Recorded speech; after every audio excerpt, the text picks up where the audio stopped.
Ela acorda cedo, responde com carinho, está sempre disponível.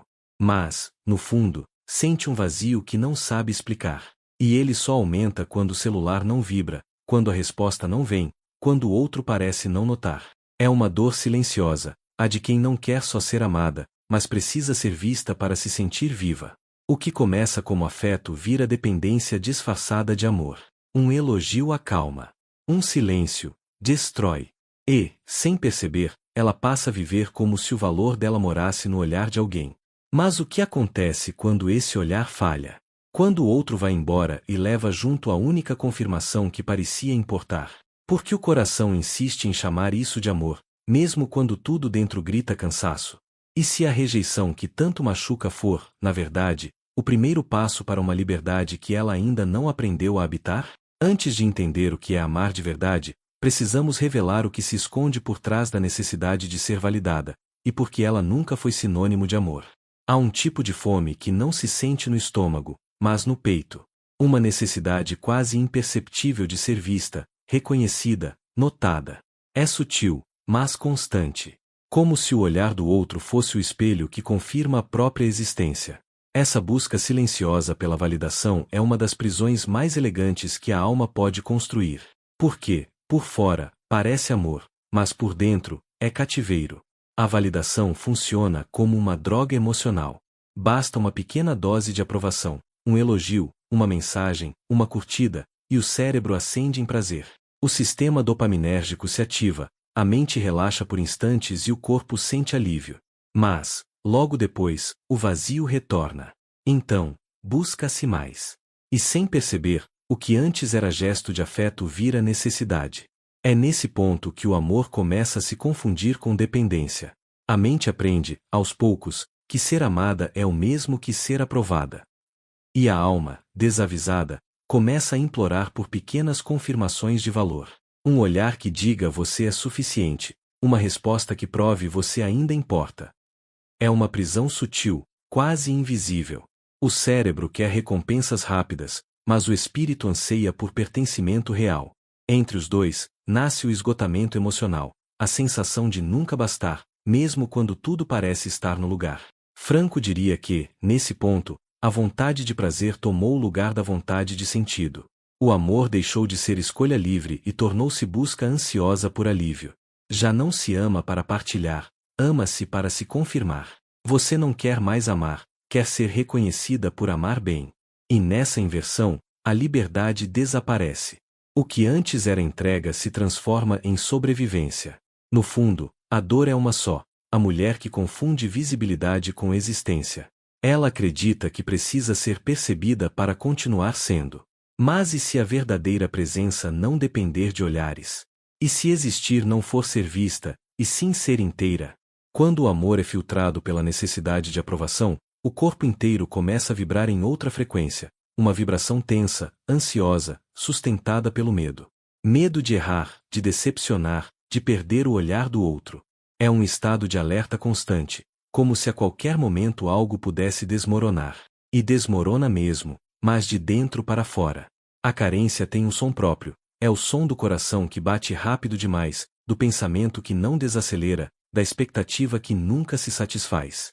É como tentar sintonizar uma estação de paz enquanto o rádio transmite estática. Por mais que se aumente o volume, o ruído interno não cessa. Essa é a inversão vibracional. Quanto mais se busca ser validada, mais se confirma a crença de não ser suficiente. A neurociência explica esse paradoxo. O cérebro interpreta o ato de buscar como confirmação da falta. Quanto mais você persegue a validação, mais o corpo entende que algo está faltando. Isso ativa o eixo do estresse. O cortisol aumenta, o sono se fragmenta, a respiração encurta. A sensação é de cansaço sem causa, como se a vida pedisse descanso, mas a mente não soubesse como parar. Espiritualmente, essa dissonância é o mesmo que tentar rezar com pressa. A prece se dissolve no ar porque o que vibra por baixo é medo, não fé. O amor mediado pela carência é sempre amor em desequilíbrio, não um encontro, mas um exame. Cada gesto vira teste, cada silêncio vira ameaça. E quando o toque precisa provar alguma coisa, ele deixa de ser toque e passa a ser medição. No fundo, Essa busca incessante é apenas uma forma de fugir do vazio que ecoa quando o aplauso termina. E é nesse ponto que a alma precisa de pausa. Porque o verdadeiro amor não se mede pela resposta do outro, mas pela paz que permanece mesmo na ausência dela. Mas o que acontece quando essa necessidade de ser validada começa a se disfarçar de amor? Quando a dependência emocional passa a ser chamada de intimidade? Há uma diferença silenciosa entre estar junto e estar preso. Entre amar e se apoiar para não cair. Mas essa diferença é quase invisível quando a alma ainda confunde presença com salvação.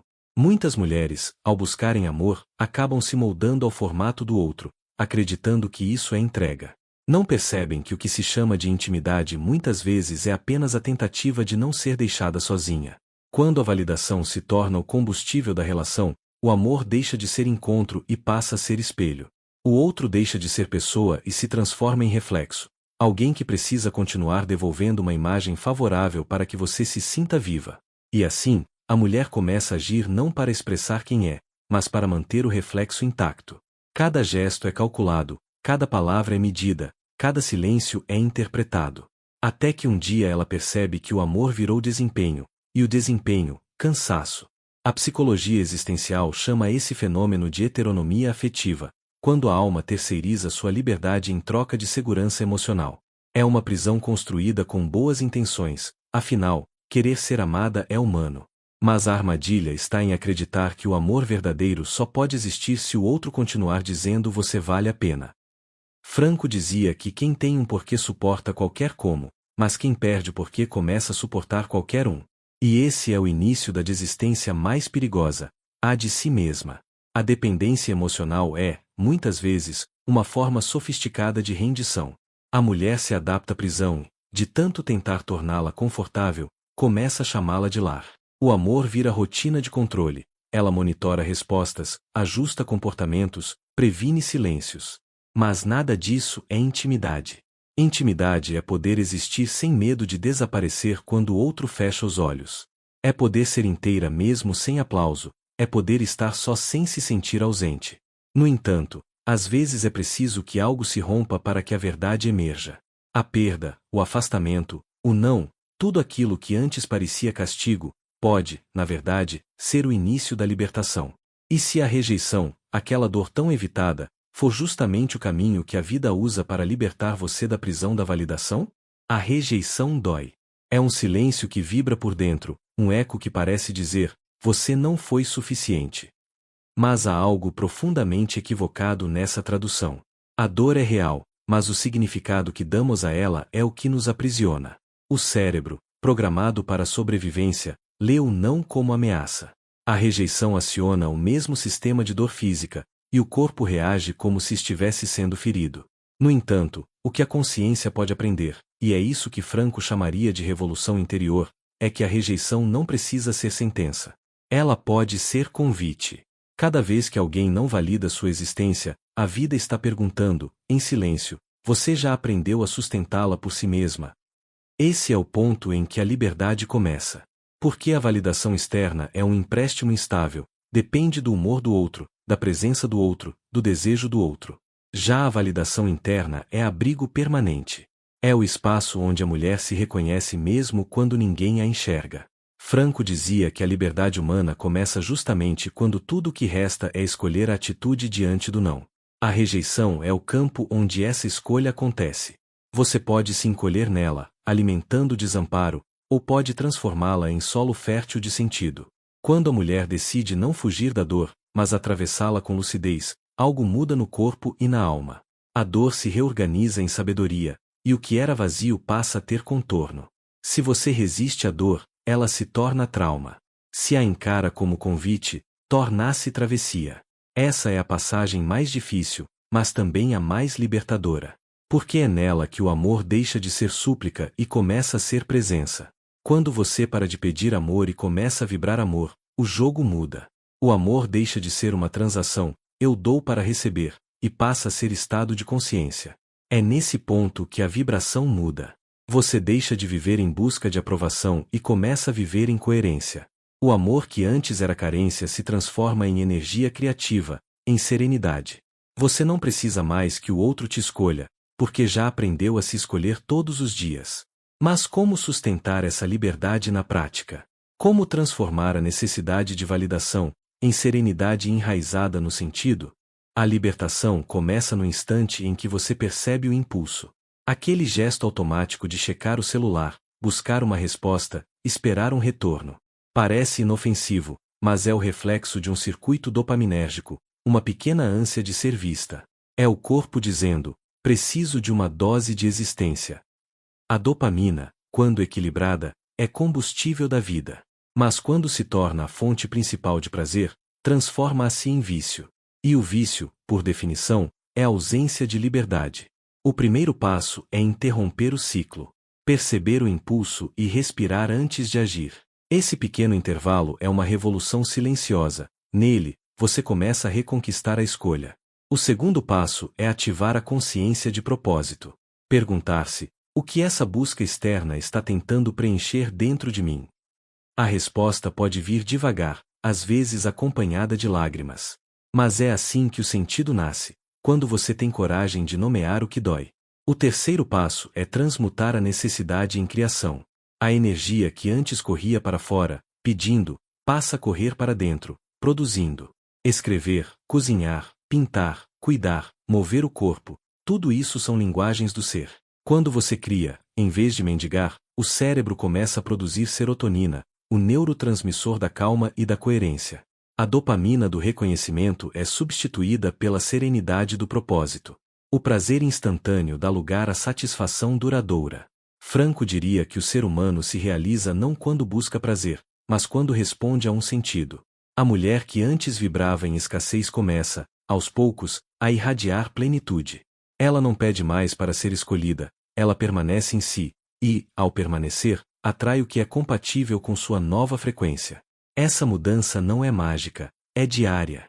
A liberdade não nasce de grandes decisões, mas de pequenos gestos conscientes. Cada vez que você escolhe não se explicar, não se comparar, não se justificar, algo dentro se fortalece. É a construção invisível da dignidade emocional. E é exatamente nessa nova vibração que o amor reencontra sua essência, não mais como carência disfarçada de afeto, mas como comunhão entre dois seres inteiros. E o que significa amar sem mendigar? Victor Frankl dizia que o verdadeiro amor não é carência compartilhada, mas liberdade em comunhão. É o encontro entre dois seres que não se completam, mas se reconhecem. Amar é ver o outro como um fim em si mesmo, não como fonte de validação, mas como testemunha do nosso próprio florescimento. Essa visão liberta o amor da lógica do controle. O outro não precisa corresponder a todas as nossas expectativas, basta que exista como presença significativa, como parte do cenário em que o nosso próprio sentido se desenha. Rollo May, por outro lado, dizia que a coragem de amar sem garantias é o ápice da maturidade emocional. Só quem aceitou a própria solidão consegue amar de forma inteira. Porque quando o amor nasce do medo de ficar só, ele se torna barganha. Mas quando nasce da aceitação de estar só, ele se torna oferta. O amor maduro não busca abrigo, oferece abrigo. E essa inversão muda tudo. Validar-se, então, é assumir a responsabilidade pela própria vibração. É entender que o sentido da vida não vem de ser amada, mas de amar com consciência. A mulher que vive nesse estado deixa de medir gestos, parar de pedir provas, e simplesmente flui. Ela não precisa ser a mais admirada, nem a mais desejada, basta ser autêntica. O amor verdadeiro começa quando você não precisa mais representar. Franco lembrava que a liberdade humana consiste em escolher a atitude diante da vida. A mulher que ama com liberdade não busca um amor que a salve. Ela ama porque o amor, por si só, já é expressão de sua alma. Quando o amor é assim, o relacionamento deixa de ser contrato e passa a ser linguagem espiritual. A analogia é simples e profunda. A flor não pede aplausos para florescer. Ela se abre porque é da sua natureza se abrir. Assim também é o amor de quem já despertou. Floresce em silêncio, sem testemunhas, mas com sentido. Espiritualmente, escapar da validação é retornar ao eixo da autenticidade. É o momento em que o olhar do outro deixa de ser espelho e volta a ser horizonte. O amor deixa de ser moeda e volta a ser comunhão. E é nesse momento que muitas mulheres se perguntam: como levar essa liberdade para o cotidiano? Como transformar o amor maduro em prática viva, em um gesto silencioso que reafirma: todos os dias, a sua própria inteireza. Há um instante do dia em que o silêncio se torna espelho. É quando você se percebe buscando, de novo, aquele pequeno gesto de aprovação, uma mensagem, uma lembrança, um sinal. É ali que começa o verdadeiro exercício de liberdade. Em vez de se apressar em buscar o olhar do outro, feche os olhos e volte o olhar para dentro. Pergunte-se com calma, sem julgamento, o que em mim ainda pede permissão para ser? Essa simples pergunta abre um espaço novo dentro da consciência. É o espelho invertido, o momento em que você deixa de esperar reflexos e começa a enxergar a própria luz. Durante 7 dias, cada vez que sentir o impulso de pedir, transforme-o em criação. Escreva, caminhe, cante, cuide de algo vivo, mesmo que seja uma pequena planta. Ao substituir o gesto de pedir pelo gesto de criar, você muda a frequência do corpo e da alma. O que antes era carência se torna expressão. O que antes era busca se transforma em presença. Franco dizia que a vida nos pergunta todos os dias o que faremos com a liberdade que temos. E talvez o primeiro passo seja este: escolher existir sem pedir autorização. O mundo não precisa te validar para que você exista. Mas ele precisa que você exista para que o sentido se revele através de você. Feche este ciclo em silêncio. Respire fundo. Reconheça a mulher que aprendeu a sustentar a própria presença. A que compreendeu que amor não é o olhar do outro, mas a luz que nasce quando ela se enxerga por inteiro. A liberdade começa exatamente aqui, no instante em que o olhar do outro deixa de ser jaula e volta a ser horizonte. Se algo neste vídeo ressoou dentro de você, permita que essa sensação encontre forma. Escreva nos comentários o que tocou sua alma, o que despertou silêncio, o que lhe devolveu fôlego. Suas palavras podem se tornar um abrigo para outras mulheres que vivem a mesma travessia, mas ainda não têm voz para dizê-la. O espaço dos comentários é, aqui, um território de partilha, não de exposição, um lugar onde cada frase pode ser um espelho de reconhecimento. Se esta mensagem trouxe clareza ou consolo, compartilhe. Talvez alguém, em algum canto silencioso do dia, precise ouvir exatamente isso para lembrar que não precisa mendigar amor para existir. Quando você compartilha, transforma a reflexão em rede, e o sentido que tocou você se expande, alcança, acolhe. E se sentir que este canal lhe oferece um porto de pausa, inscreva-se. Aqui, cada vídeo é preparado como um instante de respiro entre o ruído do mundo e a voz da alma. Um espaço onde Franco, Rollo May, Fromm e tantos outros encontram eco em gestos simples de presença e consciência. Antes de sair, feche os olhos por um momento. Respire. O silêncio que você sente agora é o mesmo que habita todas as mulheres que aprenderam a existir sem precisar provar que existem. É nele que o amor começa de novo, livre, maduro, verdadeiro.